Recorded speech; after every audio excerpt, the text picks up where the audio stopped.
Welcome to the Saturday Morning Black Party Podcast. I'm your host, Norbert, and this episode is all about fanservice. According to UrbanDictionary.com, fanservice refers to the scenes designed to excite or titillate the viewer.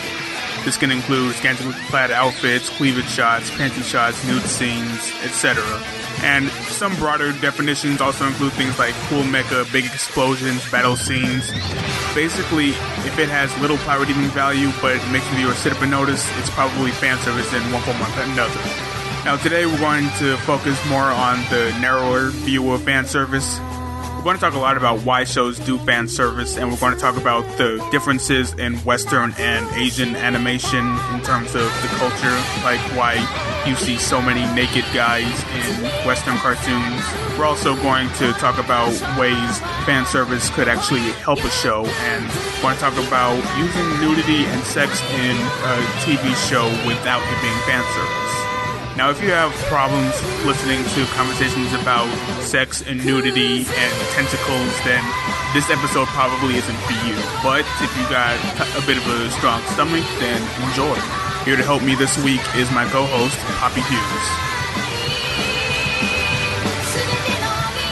As a concept, I think it's a good thing, I guess, because it is, it's for the fans, it's interesting, and sometimes it's done comically, but most of the time these days it's just like cringe-worthy. It's out of place, it's unnecessary, and it's just kind of embarrassing and uncomfortable to watch. I mean, like, I'm used to obviously male-oriented fan service, like, but it's for men or people who are attracted to women, so I can't really make a educated judgment on that because that's not really my thing, and I find it to be a bit just uncomfortable, mainly. Well, speaking as someone who is attracted to women, I used to really like fan service because as an 11-year-old, either beginning to go into puberty or just about to go into puberty, that was the closest thing to pornography. And if I knew an anime I watched had fan service, I would obsess with which episode it was and how to see it. I remember when I was around that age, I found this anime called Today in Class 2B. Have you heard of it? Can't say I have. Well, it's a slice of life anime about middle school students, and basically every single episode just leads up to a panty shot in slow motion, bathed in light. And I thought that was pretty cool as a little kid. And at that age, if I had seen stuff like High School of the Dead, Kill la Kill, Ramna 1/2, I would have been in heaven. But right now I'm 18 years old, and if I want to see that kind of stuff, I can go to sources where that is more explicit and more satisfying. So if I do want to see it, I'll go see it. But if I want to watch something to entertain me in a different way, then I don't want those two being mixed together. Well, yeah, I think it would be important to kind of distinguish between when that's necessary, because if people want that kind of thing, they will seek that out specifically. But I don't know, I suppose sometimes if it comes somewhere it's not expected, or like it could be a bit more interesting or exciting, like, because you're not expecting it, it's not completely necessary for it to be there. I mean, you didn't go there seeking that out, but when it does happen, it could be like interesting and unexpected. But if it's not something you particularly want to see, or you're in the mood to see, or you have any interest in, it's just a waste of airtime. It's just a waste of animation, and it really can sometimes bring down the kind of reputation or overall quality of a series, because it just seems like they're copping out in order to kind of, service fans. Yeah, fan service isn't always bad, but it usually is. It's usually done, just to get the kind of audience that I used to be when I was 11 and 12. And it can be done where it's funny or effective or in a good place, but a lot of time it's just really distracting and, yes, like you said, embarrassing. I think fan service is actually one of the things that puts people off of put non-anime fans off of anime.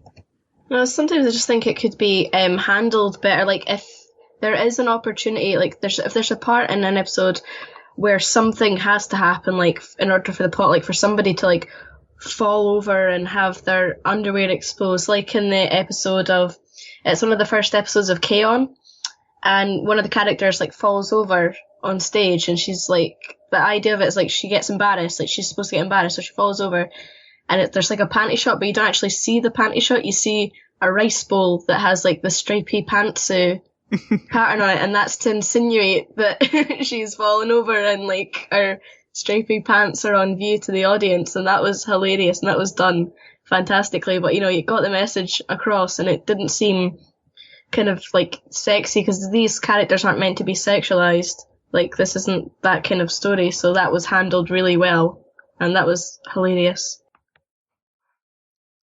And a lot of times you'll see fan service in shows where you really don't expect it. Dot Hack Sign, for example. The show is about somebody stuck in a video game, and it deals a lot with relationships in the digital age and loneliness and things like that. Most of the characters aren't overly sexualized. There are a few because, of course, it's from Japan and it's a JRPG in the TV show, but it still doesn't seem focused at all on doing fan service. But one of the running gags in the show, and in the franchise actually, is that the protagonist will go face first accidentally into a woman with huge boobs. And that just seems really out of place. Have you ever watched High School of the Dead? I have. I've read it, and I have seen lots of episodes. I haven't seen the whole thing, but it is essentially fan service, the anime. High School of the Dead has a lot of fan service. It's so much that the first time I was watching it, I hadn't even gotten past the opening until I was screaming, "No, that's enough, that's too much, please stop." They don't take themselves seriously. They don't, and that's something that I give them a lot of credit for, because there are a lot of shows like harem shows that'll be saying, "Oh, we're telling such a dramatic and serious story with these amazing characters and also boobs and butts and showers." But High School of the Dead is just like, hey, let's have fun, let's have a good time. Yeah, I mean, you know what you're getting into, even just like seeing the character designs and the school outfits, like the way that they unnaturally fit, like, the busts of the women. I mean, I've never known a shirt to work that way in all my days. And even in a show like High School of the Dead, where the fan service is a given and it's part of its appeal and identity, it still gets in the way. Like, one of the really good scenes, one of the scenes that could have been really good, is when the school is overrun with zombies and people are trying to escape. There are two girls who are best friends. They're holding hands and they're running away saying, "Oh, we're best friends forever. We'll always watch out for each other. We'll get through this." But then one of them gets grabbed by a zombie that's on a staircase, and she gets dragged down, and she looks at her friend and says, help me. But then her friend just has this evil look on her face and says, "Let go of me." And she stomps the friend who he just a minute ago was talking about how much he cared about her. And that could have been really impactful. It could have been an extremely well done scene, but they just had to let us know that the girl getting eaten by the zombies had yellow panties. Yeah, that basically sums up like the whole latter half of season 1 of Sword Art Online with Kirito's cousin Sugu. Like, she's just, she is just a personified version of weird fan service. Like, and she's supposed to be his sister. They have a brother sister relationship, but they're actually cousins. And she's a beautiful young woman, but she's just boobs and a butt. That's all she is. And even it's really interesting character once you get past the whole creepy, weird, unnecessary fan service.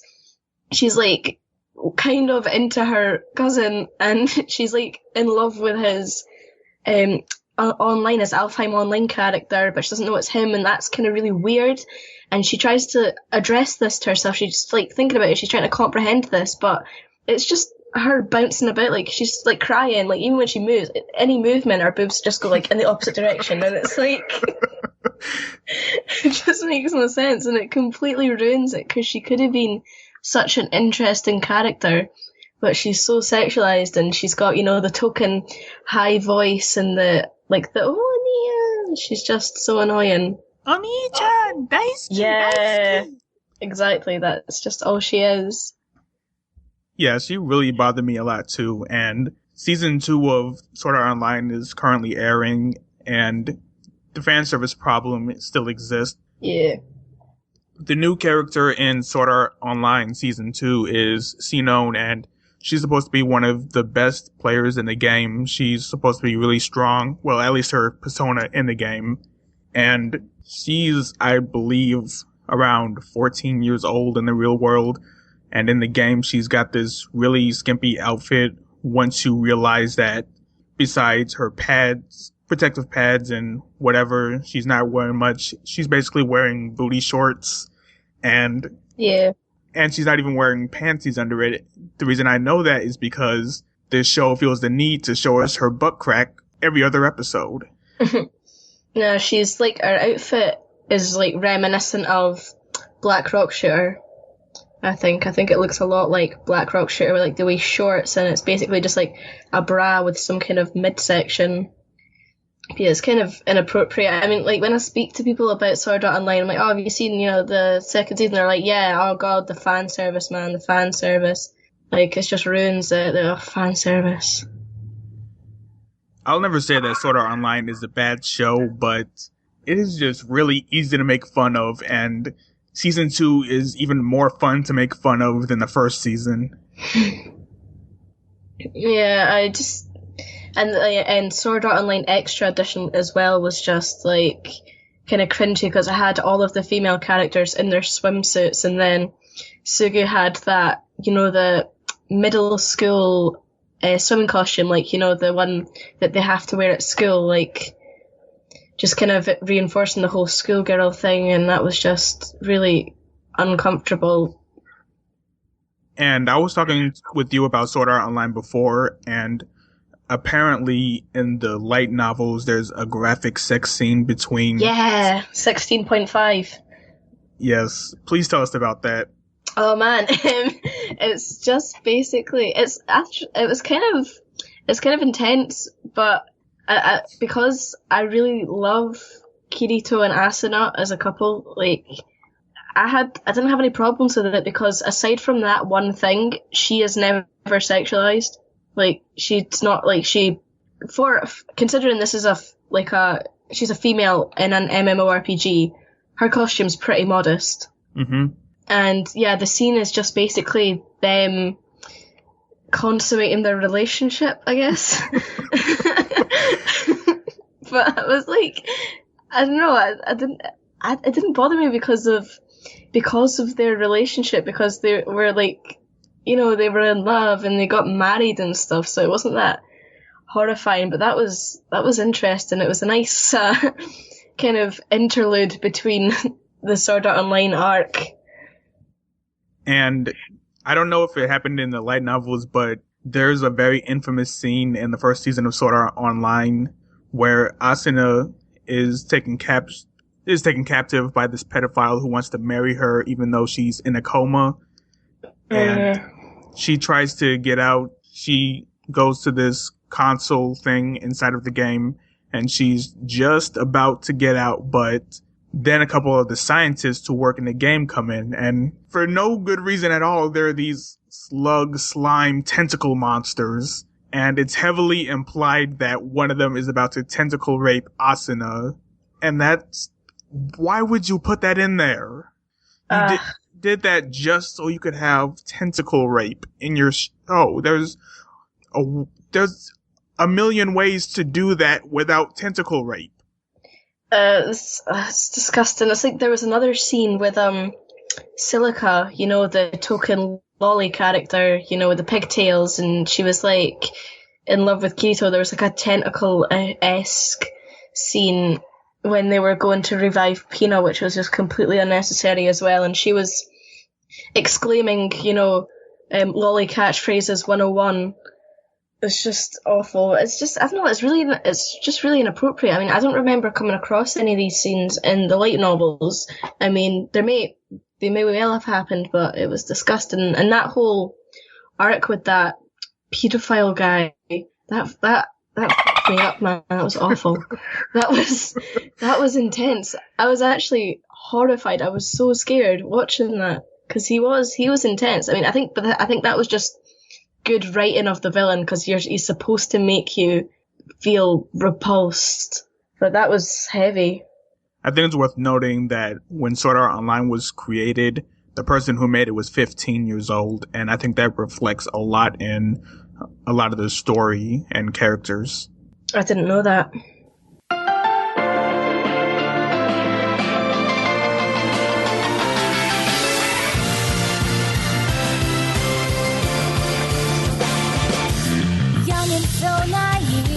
That's just how I used to be, and it hurts me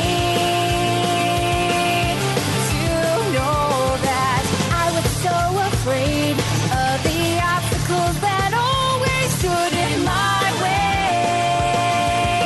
way. So tell us about the fan service that caters to people who are attracted to men. The only example I have ever watched is, of course, Free Iwatobi Swim Club, which everybody knows about now. It was one of the hottest spring-summer season animes of last year. Hottest? In both both respects of the word, hottest. I mean, I adored Free because I wasn't expecting a fan, like, it is heavy on the fan service, but it didn't make me cringe. But I'm thinking maybe that's because I like boys and I like to look at boys. And I'm thinking maybe the reason I'm cringing at this male-oriented fan service is because I'm not into it. But I was so into this. I thought it was amazing, and I was so happy that there was finally fan service for girls, because there are like so many girls in the anime community, but there's like no fan service for it. But Free was just fabulous. Have you ever watched Space Dandy? No.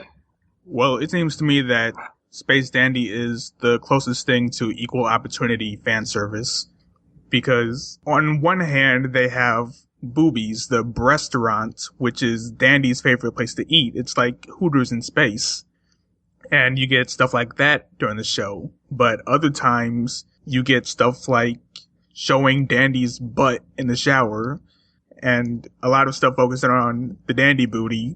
I think I'm gonna have to watch this. Yeah, there's a little something for everyone.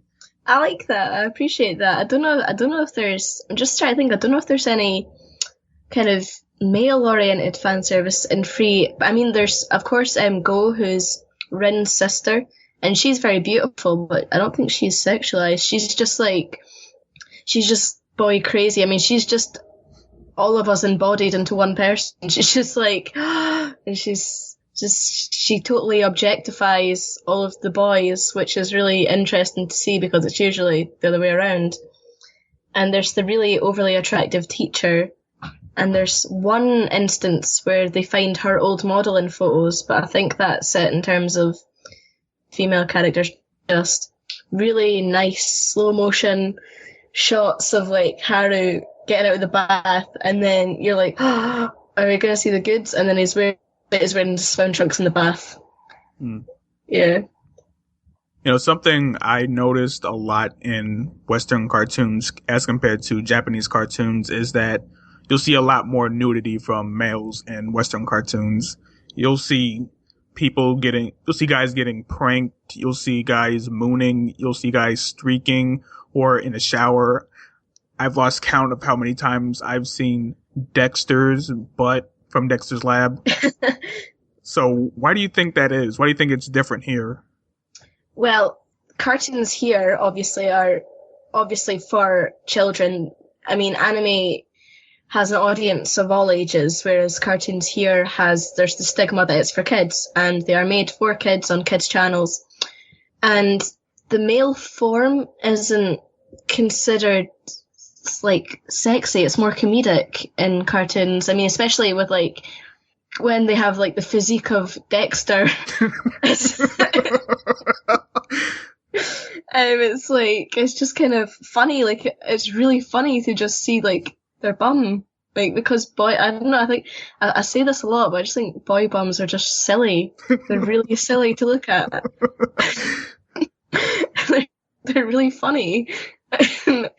It's like basically all of, Cow and Chicken. Like, the amount of, I think that if there was an award for most butts in a Western animated show, I think it would go to Cow and Chicken. Pork butts and taters. Yeah, and they ate butts. They just ate butts. And there was like the Red Devil guy, and he just had a weird protruding butt all the time. That was his main mode of transportation. Yeah, and I remember one time, like, one of the funniest moments I can remember is in the Rugrats when they're wearing like their onesies that have the butt flaps, and then Tommy's just opens and you just see his little butt, and it's so funny because it's just funny if it's a boy, but if a girl wanted to do it, or like, it just wouldn't be funny. I mean, nudity is funny for boys sometimes, like, like if you see a boy in the street just like mooning, like, that's funny, but if a girl did it, it's either sexy or it's like slutty. Yeah, I agree with your theory on that. It seems like in more Western animation cultures, men usually aren't considered to be sexualized or able to be sexualized. Yeah, I mean, that's not to say that there aren't, like, like attractive nudity, but even if it is an attractive male, it can still be really funny. There can still be a comedic aspect to it, but if it's an attractive woman, it can never be funny. There's no opportunity for it to ever be funny. People will still go, oh, that's so hot, and not take it for the joke. Have you ever watched the Total Drama Island shows? Yeah, I have.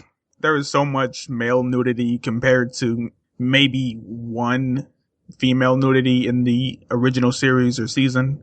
Wasn't it Heather and it was proper full on? Yep. Yeah, I remember that. That was a big deal in the context of the show, but for the guys, it was just, oh, this is happening again. See, what's interesting is I can't pinpoint a specific time where, like, nothing comes to mind when you think of male nudity in Total Drama Island, but the one nudity that does stick out is that one scene with Heather. Well, maybe it's because, one, because female nudity in Western cartoons is so rare, but also because it was a running joke, especially for Owen, for guys to be naked. I know that, like, I remember him, like, when I picture Owen, I just picture him, like, topless, because he was often topless. But, like, I don't know. I think that there's something to be said about that. I mean, because that's so rare for any form of female nudity, and the fact that she's, like, such an attractive young lady, so it was just kind of sexualized a wee bit. Yeah, and it was also viewed differently because in that scene with Heather, it was like, oh man, they just did that. But with everyone else, it's just, oh, here's a joke to laugh about it, ha ha ha, and we'll do it again in a couple other episodes, ha ha ha.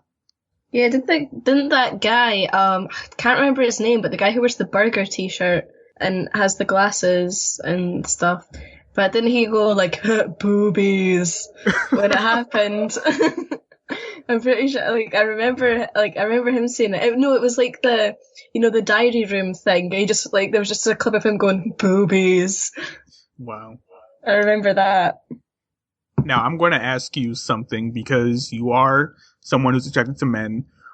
When you see men in cartoons in these kinds of situations where they're nude, at any point in your life, did you feel like how you think I felt when I was 11 or 12 and saw fan service of women in anime?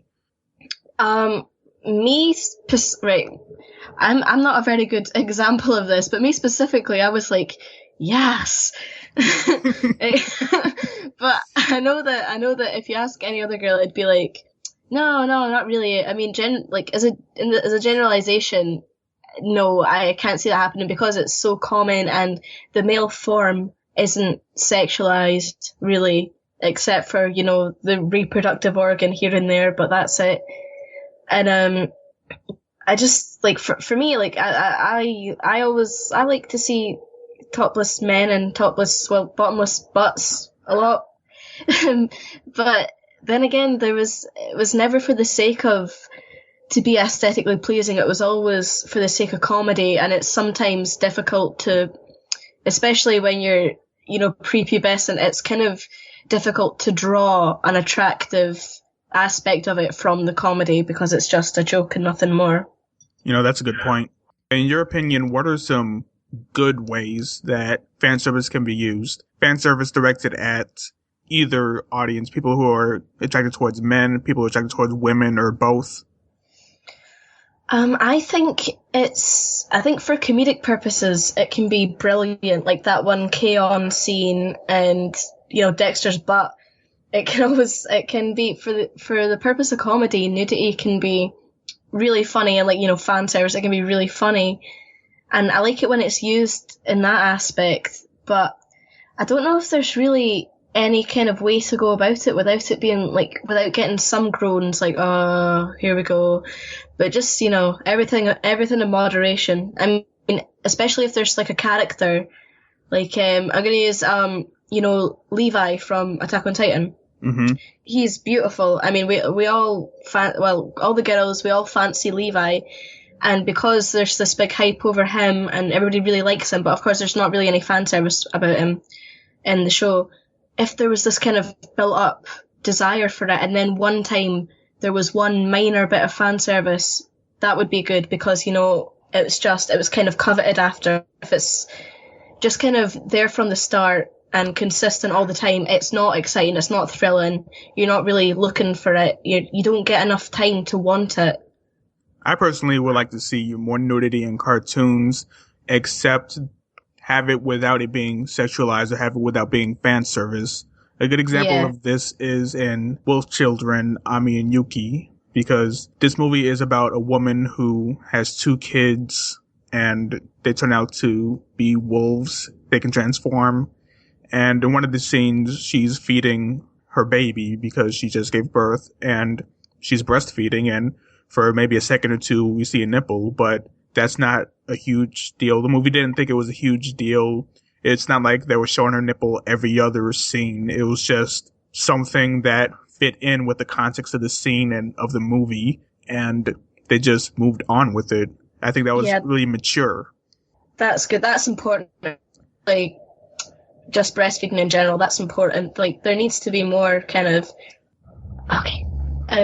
Especially with breastfeeding, there isn't really any exposure of that in films or TV or cartoons, so we haven't been desensitized to it. So people still think it's a big, and people are campaigning for mums to not do it in public and stuff. It's like considered disgusting, and so I mean it's something that happens. I mean, like, people breastfeed, people shower, people get changed. If it's appropriate to show those things for the sake of the plot, then show it in a kind of modest manner, like how you said it was just like, for a moment it was shown because it was, it was what was happening. But as long as it's not like a big song and dance about it, or like, like a slow-mo of a girl falling over, and then as you see her panties, there's like kind of like, pink mist around it and sparkles and music. Unless it's like some kind of, one of those romantic comedies that make fun of themselves, that's always funny. But yeah, if it's naked for the sake of being naked and not naked for the sake of sexuality, then that's great. And I think it's important because, we're all born naked and sometimes we're naked. Mm. Yeah. The only Western cartoon that wasn't a quote-unquote adult cartoon that I've seen ever bring up the concept of breastfeeding was Rugrats. And it was a flashback. It had, and what was Phil-Ando's mom's name? Betty. Betty. And she was breastfeeding her babies, Phil and Lil. And Of course, they didn't show it explicitly because it's Nickelodeon. They had a blanket over her, but it was clearly breastfeeding, and I don't think I've seen any other cartoons do that.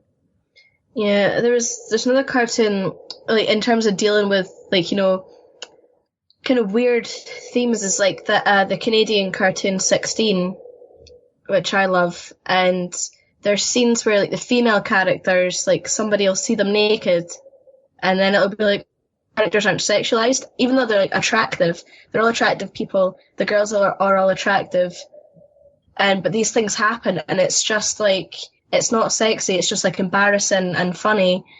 I don't know. They deal with a lot in that show, like, things that haven't been dealt with before. I mean, that's the first time I've ever seen periods being covered as an episode. Wow. And that was brilliant. Like, I loved that episode because I thought that was really important, like, because it's a kids show. It's like the animated equivalent of Judy Blume books.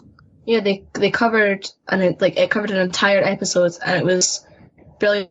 And the way that girls reacted with each other to it was really nice, because they were casual about it. They were just like, oh man, yeah, oh, okay, let's go buy tampons and stuff, yeah. And then, like, the guys were like, you know, like, oh my god, the way that guys react to that. And that was a good episode. It was really interesting subject matter to go for.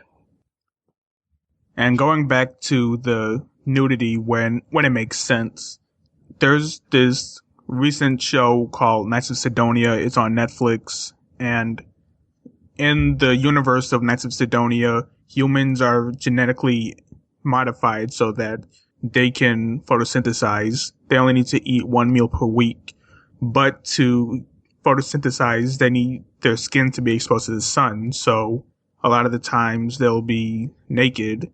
And, you know, that is a good explanation for showing a lot of characters naked, but my problem is that it seems like only the female characters went through that, and it was, you know, if it was just saying we're having naked people because they photosynthesize and this is how they eat, there would have been guys doing it too. And also, for a society that's been doing this for nearly 100 years, they don't seem any more comfortable with nudity than our society does, where people don't eat with their skin.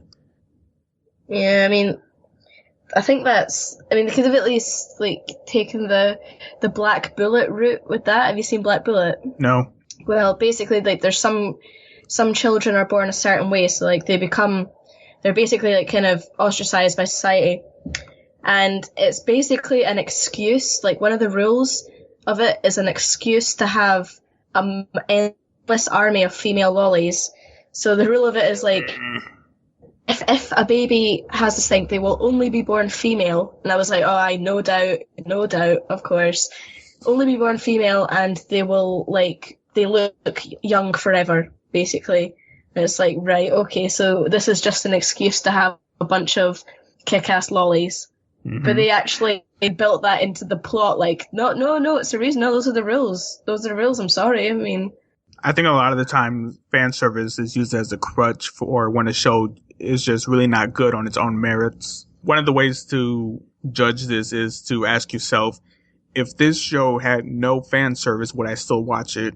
And unfortunately, a lot of shows fail this test, and possibly just about every show in the harem genre, which I really don't care for, would fail this test. And if you have an entire genre on pretty much bad shows, that's really sad. Yeah, I mean, I think it's kind of like an adult equivalent of filler. Yeah. Yeah, like filler episodes, like, you know how Naruto and One Piece are just like filler, with the more kind of adult-oriented shows that can just be fan service instead of content. Yeah, and you can find plenty of shows that are heavy in fan service and that will still pass this test. Like High School of the Dead, there's a lot of stuff this show has going for it, like the excellent animation, the ridiculous Cool Rule action scenes, the overall fun atmosphere it has. Yeah, I feel the same with Sword Art Online, because even though it has, like, really uncomfortable fan service, because it's kind of incestuous, that's still one of my favourites for sure. Sword Art Online. Mm-hmm. But if it didn't have that fan service, I think I'd like it more. Yeah. You know, a lot of the times fan service can really fuel a lot of laughs because there's this one scene in High School of the Dead where somebody shoots a gun and it's a slow-mo shot of the bullet flying through the air and this one girl's boobs are flapping around and the bullet goes between the two boobs. Like, the boobs are flapping around, and if they had been flapping around in a different speed or whatever, the bullet would have gone right through them. She would have gotten shot in the boobs. And somebody actually crunched the numbers on how fast the boobs would have had to be moving to dodge the bullet. And apparently it moved so fast that it would have made an intense high-pitched sound when they're moving. I'll link that in the show notes. It's hilarious. That's impressive. Do you wish your boobs could do that? Make a high-pitched sound? I do. I really do. Whenever you're in danger. Imagine that, being able to use them to, like, break the sound barrier for the sake of self-defense. Oh man, like, they should make a show based on that premise. Or like a mating call.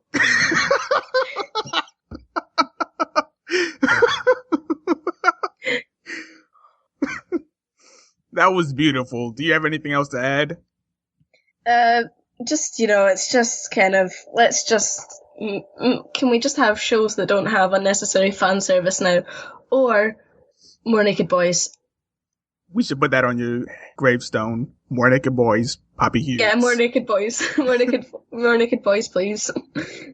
Especially in, like, Western animation. And, like, more female nudity in Western animation. And, kind of less, like, well, no sexualization would be excellent in, Western, like, kids animation with the nudity, just for comedic purposes. Mm-hmm. That'd be grand. But I think I'd like my concluding phrase to be more naked boys.